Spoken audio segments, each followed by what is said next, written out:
L'effet du lignage. Le révérend Moon a parlé d'inverser le lignage pour ceux qui venaient recevoir la bénédiction en mariage. Il a parlé en détail des émotions, de la prière et d'une vie de foi concrète. Nous avons étudié l'échec de Ham qui a bloqué la providence centrée sur la famille de Noé. Nous essayons de nous purifier afin de ne pas répéter ce type d'échec. Nous posons également de nombreuses conditions pour avoir de bonnes relations fraternelles afin de faire avancer la providence de manière plus solide. Nous jeûnons même pendant 7 jours pour montrer que nous suivons la volonté de Dieu. Pourtant, lorsque nous regardons notre manière de penser et d'agir, nous constatons que nous sommes très égoïstes et influencés par des circonstances certaines. Cela, cela vient du fait que nous ne réfléchissons pas à l'importance de notre position, à la séparation de Satan et à la purification de notre foi. Ham aurait dû examiner la situation plus sérieusement. Il aurait dû juger avec le sens de la responsabilité, même au risque de sa vie. S'il avait construit l'arche pendant 120 ans au péril de sa vie, il aurait dû aussi juger cette situation avec la même gravité. Au lieu de cela, il jugea trop facilement et sans prudence. Nous devons toujours juger les situations en nous tenant dans la position acquise grâce à la vie de foi. Nous divisons notre vie en deux, la vie de foi et la vie quotidienne. Ham construisit l'arche en pensant que c'était pour Dieu. Mais après l'avoir terminée, il considéra sa vie comme une vie familiale sans rapport avec Dieu. Nous faisons souvent de même. Lors du culte du dimanche, nous écoutons et prions avec sincérité et émotion. Mais après le service, dans notre temps libre, nous agissons comme bon nous sommes. Cette manière de penser peut détruire le fondement que nous avons établi. La famille de Noé fut peut-être dominée par Satan sans comprendre pourquoi le fondement de foi de 120 ans avait été perdu. Ham ne le savait pas. Abraham ne savait pas non plus pourquoi ses descendants devaient travailler en Égypte comme esclaves pendant 400 ans. C'était parce qu'ils n'avaient pas séparé les colombes. Ce n'est que lorsque le principe fut enseigné sur la terre qu'Abraham comprit la raison grâce aux esprits. Il en va de même pour nous. Nous ignorons où un test nous attend et avec quelles conditions nous pourrions violer la loi céleste. Dans notre vie quotidienne, nous ne nous séparons pas de Satan par la prière ou les cérémonies religieuses. Nous utilisons nos émotions librement et sans prudence, et au cul du dimanche, nous changeons soudainement d'attitude. Nous pensons que notre vie quotidienne est différente de la vie religieuse. Nous ignorons le moment où Satan peut nous prendre une condition. Nous devons en être conscients. Même les choses apparentes, même les choses apparemment mineures sont importantes. Nous devons considérer les petites choses comme de grandes affaires. La Bible nous avait dit, peu importe l'importance d'une chose, nous ne devons jamais la traiter à la légère mais avec sincérité. Nous devons considérer les choses comme de grandes affaires. La Bible nous avait dit, peu importe l'importance d'une chose, nous ne devons jamais la traiter à la légère, mais avec sincérité. Ainsi, nous ne serons pas pris au piège par Satan. Un homme de foi ne doit pas changer d'attitude en fonction des personnes, du travail ou des circonstances qu'il rencontre. Même lorsqu'il est libre ou seul, il ne doit pas penser qu'il peut agir comme il veut. Nous devons toujours nous rappeler que Satan est présent. Nous devons juger chaque situation en considérant si elle est aimée ou détestée par Satan. Et ne jamais oublier que vivre avec Satan demande de maintenir la position de Dieu. Merci beaucoup. C'est la fin de la lecture. Nous allons ovationner pour recevoir le message, la lecture. Continuons toujours d'ovationner pour recevoir l'intervenant de ce jour, notre papa Georges Adelaroua. Merci. Bonjour, cher leader national. Bonjour, chers conseillers. Bonjour, les leaders à différents niveaux. Bonjour à la sainte communauté du Parent Céleste. Et moi, je suis à l'honneur de me prononcer sur ce message que nous venons de recevoir intitulé L'effet du nuage. Alors, permettez-moi de retourner un peu à la définition de ce mot. L'effet du nuage peut désigner la force ou l'empreinte énergétique transmise d'une génération à une autre. On parle parfois de mémoire transgénérationnelle, les expériences, les trames ou bénédictions des ancêtres influencent la vie des descendants. Donc le nuage, l'effet du nuage, ce n'est que les conséquences des actes que nos ancêtres ont posés qui nous ont été transmis de génération en génération. Et ces actes peuvent être un poids d'une lignée marquée par la guerre ou la pauvreté. D'où nous allons voir dans certaines familles, c'est la pauvreté qui va de génération en génération. Il y en a aussi dans certaines familles où nous observons la guerre sur tous les plans. Mais d'un autre côté, des bénédictions dont nous avons bénéficié par la lignée de guérisseurs ou de sages. Donc, dans certaines familles, nous voyons toute une lignée qui hérite le don de guérison de la part de leurs parents ou de sagesse de la part de leurs ancêtres. Alors, c'est de la même manière. La bénédiction que nous avons reçue des vrais parents qui nous demandent à inverser le nuage. Mais comment nous pouvons inverser ce nuage-là? Le révérend Lee a fait allusion à un discours des vrais parents qui a souligné ce que nous devons faire pour purifier ce nuage-là. C'est à travers des émotions dont le leader, le secrétaire général de la FFPU niveau continental, notre papa Paten, nous a parlé de la séparation et de la restauration des émotions. Parce que les émotions ont été centrées sur Satan. Et nous avons emprunté le chemin qui mène vers le ciel. Donc, toutes nos émotions doivent être centrées sur Dieu désormais. Notre vie, nos sentiments, notre amour, tout doit être centré sur Satan et centré sur Dieu pour que nous soyons en train de nous séparer de ce nuage. Parce qu'on a dit que à travers la bénédiction, à travers la chute, que le nuage de l'homme est mélangé entre l'amour déchu de l'archange et l'amour originel de Dieu.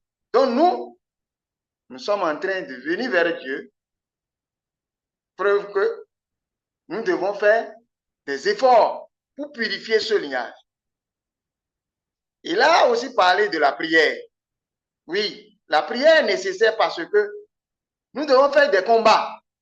Combats de prière. Combat de l'argent combat de la vie relationnelle. Et c'est là, hier, on nous a encore parlé de la vie interne que nous ne devons pas négliger. Briser une relation interne revient au remords et à un déséquilibre. Donc, nous devons faire des combats à tous ces niveaux-là en priant. Sans prier, nous ne pouvons pas nous débarrasser de ces charges que nous avons héritées de nos ancêtres.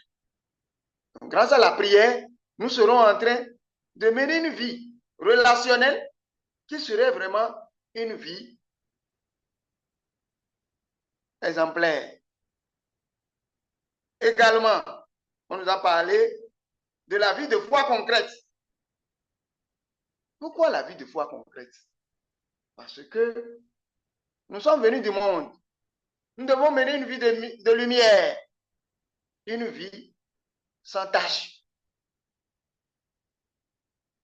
Si notre vie est encore une vie entachée de vices, ça veut dire que nous ne sommes pas séparés de l'autre vie. Mais pourtant, qu'est-ce qu'on constate? Je vais encore loin pour encore apporter des éclaircissements dans cette premier paragraphe. On a dit, nous jeûnons même pendant 7 jours pour montrer que nous suivons la volonté de Dieu. Alors si nous avons fait tout ça là, pourquoi ne pas faire preuve d'une vie de foi concrète? Donc tout ça là, c'est pour nous amener à devenir une personne de Dieu, un enfant de Dieu. Mais qu'est-ce qu'on constate? On constate que nous agissons de manière égoïste, influencés par des circonstances externes. Cela vient du fait que nous ne réfléchissons pas à notre position. Notre position, c'est nous sommes qui? Nous sommes des enfants de Dieu. L'objet d'amour que Dieu a longtemps cherché, c'est vous et moi. Mais ça, nous sommes devenus vraiment cet amour. L'enfant qui a retourné vraiment à Dieu. Si nous, notre position, nous pouvons faire attention à ça, nous serons en train d'attirer des personnes vers nous. Toute personne qui serait à côté de nous serait prête à venir vers Dieu. Mais nous oublions cette position en des moments donnés. Cette position est oubliée et nous nous mélangeons aux autres. J'en ai pour preuve de ce que la vraie mère a servi lorsqu'on elle est comparue. Elle a dit elle est la fille unique. Elle n'a jamais dit le contraire de ce que elle est. Elle est la vraie mère, la mère de la paix.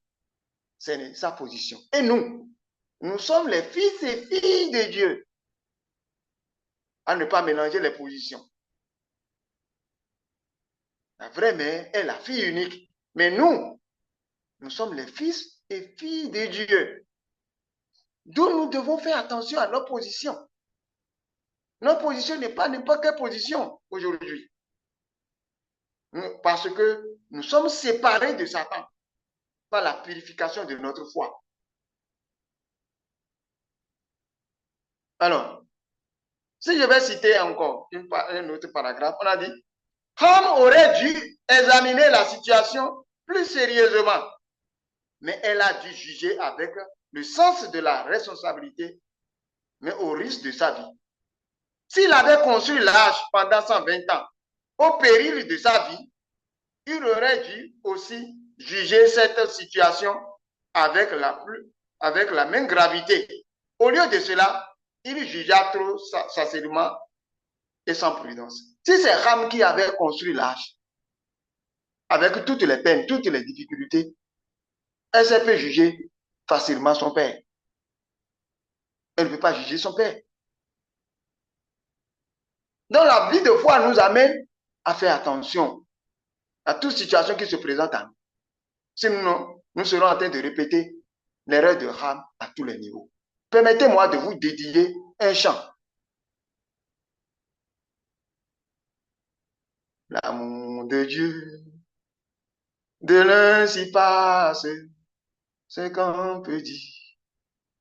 Un cœur humain, il est plus grand que les espaces, même en l'abîme, il nous atteint. Pour le péché de notre monde, Dieu nous donna Jésus. Il nous pardonne aux peines profondes. Il sauve les perdus. Donc nous sommes là pour sauver les perdus. Les gens égarés. Les enfants égarés de Dieu. Nous sommes là pour les amener vers Dieu.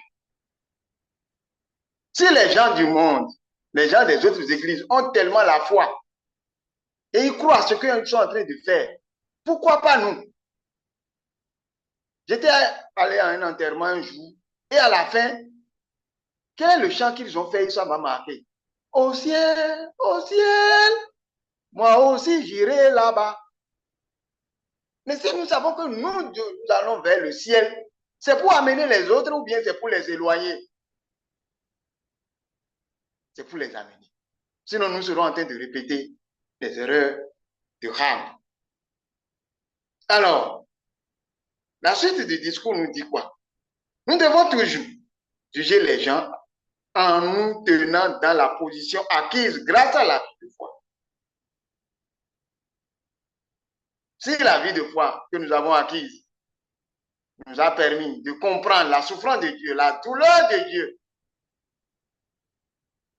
nous devons vraiment faire preuve de ça dans notre vie quotidienne.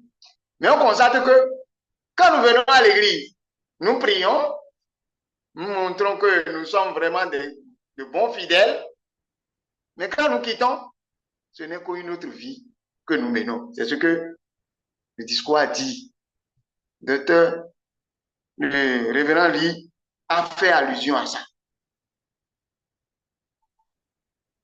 Et nous n'écoutons pas, nous écoutons et prions avec sincérité et émotion. Mais après le service, dans notre vie libre, nous agissons comme bon nous semble. Cette manière de penser peut détruire le fondement que nous avons établi. Pèlerin sur cette terre, je m'avance vers le ciel, vers le pays de lumière, ce jour éternel. Ici d'ennemis sans nombre, je me vois environné. Souvent est sombre, mais je suis aimé. Aimes-tu plus tant de père qui me conduit en chemin et dirige ma carrière? Mais je suis aimé. Preuve que nous sommes aimés par Dieu. Nous devons aussi aimer les autres. Nous devons montrer à Dieu, nous devons montrer aux autres combien de fois Dieu est avec nous.